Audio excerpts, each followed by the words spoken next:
નમસ્તે ગુજરાત. કડકડતી ઠંડી વચ્ચે હવામાન વિભાગના મોટા સમાચાર સામે આવ્યા છે કે ગુજરાતના આ ભાગોમાં હિમવર્ષા થશે એટલે કે બરફ પડશે. જુઓ ક્યાં. ગુજરાતમાં અંબાલાલ પટેલે માવઠાની આગાહીએ ખેડૂતોની ચિંતા વધારી દીધી છે. મિત્રો, હવામાન વિભાગના નિષ્ણાત અંબાલાલ પટેલે ગુજરાતમાં દિત્વા વાવાઝોડાની અસરની આગાહી કરી છે. આગામી દિવસોમાં રાજ્યમાં ઠંડીનો ચમકારો વધશે. ગુજરાતના હવામાનને લઈને અંબાલાલ પટેલે કહ્યું છે કે રાજ્યમાં આવતા દિવસોમાં દિત્વા વાવાઝોડાની અસર જોવા મળશે. આ દરમિયાન ગુજરાતમાં વાદળછાયું વાતાવરણ અને થોડા વરસાદી છાંટા થવાની શક્યતા છે.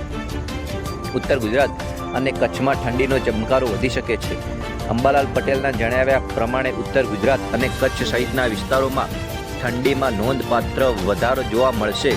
નલિયામાં પણ ઠંડીનો પ્રભાવ રહેશે અને ઉત્તર પર્વતીય પ્રદેશોમાં હિમવર્ષા થવાથી વધુ તીવ્રતા અનુભવાશે.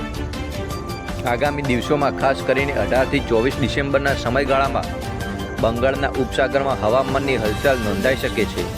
ગુજરાતના કેટલાક ભાગોમાં માવઠું પડી શકે છે, જે સાથે ડિસેમ્બરના અંતમાં હાડ થીજવતી ઠંડી પડવાની પણ શક્યતા છે. જાન્યુઆરીના પ્રથમ સપ્તાહમાં રાજ્યમાં ઠંડી ચાલુ રહેશે, જેમાં લોકો કડાકાની ઠંડી માટે તૈયારી રાખવી જોઈએ. ઠંડીના કારણે બાળકો, વયસ્કો અને વધુ સંવેદનશીલ લોકો માટે ગરમ કપડાં પહેરવાનું મહત્વપૂર્ણ રહેશે.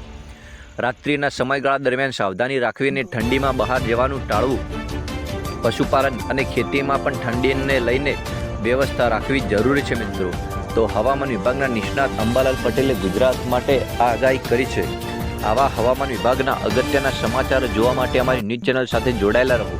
અને તમે હજુ સુધી અમારી ન્યૂઝ ચેનલને સબસ્ક્રાઇબ ના કરી તો સબસ્ક્રાઇબ કરી દેજો. ધન્યવાદ.